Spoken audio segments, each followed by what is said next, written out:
안녕하세요. 오늘도 태조 채널에 와주셔서 감사합니다. 구독 아직 안 하신 분들은 오른쪽 아래 구독 버튼 한 번만 눌러주시면 저 진짜 힘나거든요. 부탁드릴게요. 자, 오늘 주제 들으시면 아마 이게 진짜야 싶으실 거예요. 스페이스X가 드디어 상장합니다. 그것도 그냥 상장이 아니에요.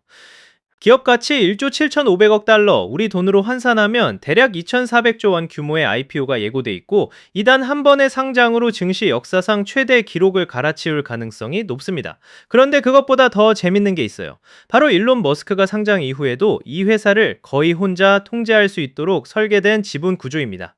오늘은 이 상장의 숫자들, 그 뒤에 숨어있는 전략, 그리고 개인 투자자 입장에서 이 IPO를 어떻게 봐야 하는지까지 전부 풀어드릴게요. 길어도 끝까지 들으시면 이 IPO의 큰 그림이 보일 거예요. 먼저 배경부터 짚고 가겠습니다. 스페이스X는 지금까지 비상장 기업이었어요. 상장을 안 한 게 아니라 일부러 안 한 거예요. 왜냐하면 상장을 하는 순간 분기 실적 압박, 주주들의 요구, 이사회 눈치 보기 같은 것들이 경영에 개입하기 시작하거든요. 그런데 스페이스X가 지금까지 해온 일들을 보면 그런 압박이 있었다면 절대 못했을 결정들이 수두룩합니다. 재사용 로켓이 대표적이에요. 2010년대 초 업계 전문가들이 뭐라고 했냐면 로켓은 소모품이다. 재사용은 경제적으로 말이 안 된다였어요. 기존 항공우주 기업들은 수십 년 동안 그렇게 믿고 사업을 해왔고 그 신념을 바탕으로 나사 미 국방부와 계약을 맺어왔습니다. 일론 머스크는 그 상식의 정면으로 도전했어요. 펠컨 9을 재사용 가능하게 설계하고 실패를 반복하면서 기억해냈습니다. 만약 상장된 회사였다면 주주들이 그 반복되는 실패 비용을 용납했을까요? 투자자들이 지금 분기 손실이 얼마야? 라고 따졌을 거예요. 스타링크도 마찬가지예요. 적어도 위성으로 인터넷을 전 세계에 깔겠다는 아이디어를 처음 꺼냈을 때 업계의 반응이 어땠냐면 그거 비용 계산해봤어? 위성 수천 개 쏘는데 얼마 드는지 알아? 하는 시기였습니다. 재무적으로 불가능하다는 평가가 지배적이었어요. 근데 지금 스타링크는 2026년 연간 영업이익이 40억 달러를 넘어섰고 전 세계 가입자 수가 1,000만 명을 돌파했습니다. 2026년 한 해 매출만 200억 달러를 넘을 것으로 예상되고 있어요. 이런 역사 때문에 스페이스X의 IPO 설계는 처음부터 명확한 의도를 가지고 있어요. 일론 머스크가 상장 이후에도 결정권을 놓지 않겠다는 거예요. 그럼 구체적으로 어떤 구조냐 하면 이중 주식 구조입니다. SEC에 제출된 IPO 신청서, 즉 투자 설명서를 보면 주식이 두 종류로 나뉩니다.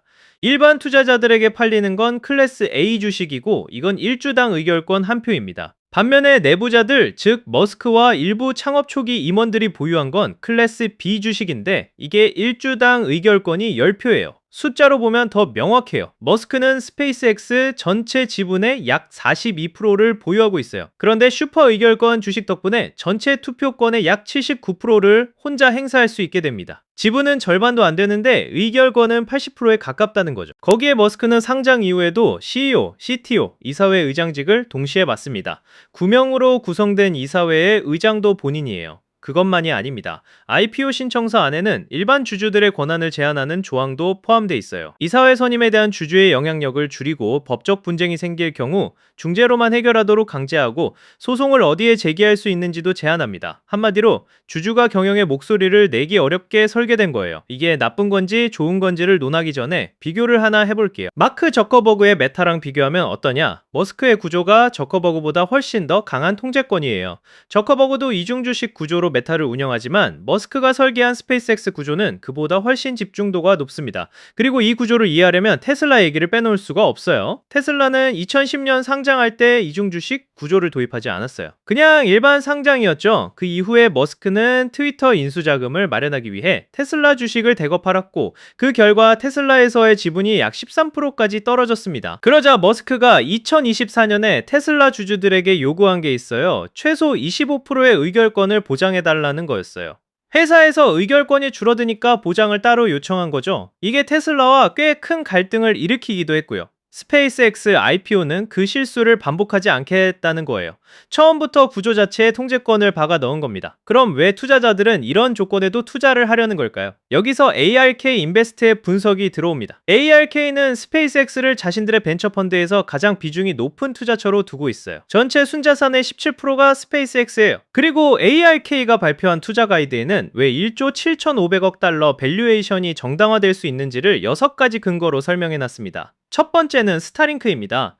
가입자 1000만 명, 2026년 매출 200억 달러 예상 위성통신 시장의 총 기회 규모는 연간 1600억 달러로 추산되고, 스타링크는 역대 어떤 통신망보다 빠른 속도로 가입자를 늘리고 있어요. 두 번째는 발사비용 혁명이에요. 2008년에 궤도까지 킬로그램당 발사비용이 약 15,600달러였어요. 지금은 펠컨 9 재사용을 통해 킬로그램당 1000달러 이하로 내려왔습니다. 스타쉽이 완전 운용 체계에 들어가면 킬로그램당 100달러 이하를 목표로 하고 있고, 그게 현실이 되면 지금은 존재조차 하지 않는 시장들이 열릴 수 있다는 거예요. 세 번째는 시장 지배력입니다. 스페이스X는 2025년에 165번의 미션을 수행했어요. 전 세계의 궤도 발사의 약 85%가 스페이스X 거예요. 85%요. 이 인프라 지위는 수십 년에 걸쳐 쌓인 거라 비슷한 비용으로 복제하기가 거의 불가능하다고 ARK는 말합니다. 네 번째가 xAI 합병이에요. 2026년 2월에 스페이스X가 공식적으로 xAI를 인수합병했습니다. 로켓 회사가 AI 회사를 흡수한 거예요. ARC의 분석에 따르면 발사 비용이 킬로그램당 100달러 이하로 내려오면 궤도 데이터 센터가 지상 데이터 센터보다 컴퓨팅 비용을 약 25% 저렴하게 제공할 수 있대요. 전력망 공사도 필요 없고 부지 허가도 필요 없고 땅도 필요 없으니까요. 머스크는 궤도에서 연간 100기가와트의 AI 컴퓨팅 용량을 배포하겠다고 말하기도 했어요. 다섯 번째와 여섯 번째는 밸류에이션 수식의 문제인데요. 1조 7,500억 달러라는 숫자는 단순한 수익 매수가 아니에요. 트레일링 매출의 약 95배거든요. 이게 스타링크의 성장 곡선, 스타쉽의 비용 궤도, 그리고 궤도 컴퓨팅 가설을 전부 가격에 반영한 수치예요. 투자자 입장에서 이건 현재 실적에 베팅하는 게 아니라 앞으로 만들어질 시장 전체에 베팅하는 거예요. ARK의 결론은 간단해요. 재사용 로켓이 불가능하다고 했는데 됐고, 스타링크가 경제성이 없다고 했는데 됐다. 그러니까 이번에도 일단은 실적이 이미 증명된 팀에 신뢰를 줄 수 있다는 거죠. 이제 일반 투자자 이야기를 해볼게요. 보통 대형 IPO는 기관 투자자들이 공모주의 대부분을 가져갑니다.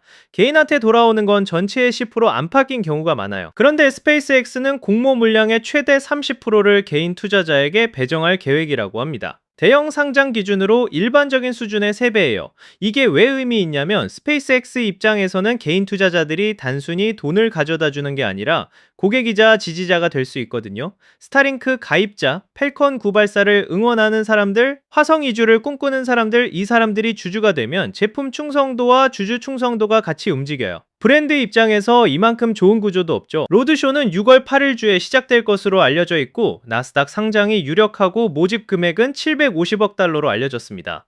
공개 투자 설명서 즉 S1은 로드쇼 시작 최소 15일 전에 공개돼야 하니까 5월 말쯤에는 실제 재무 데이터를 처음으로 볼 수 있을 거예요. 지금까지 스페이스X는 비상장사라 재무 공시 의무가 없었거든요.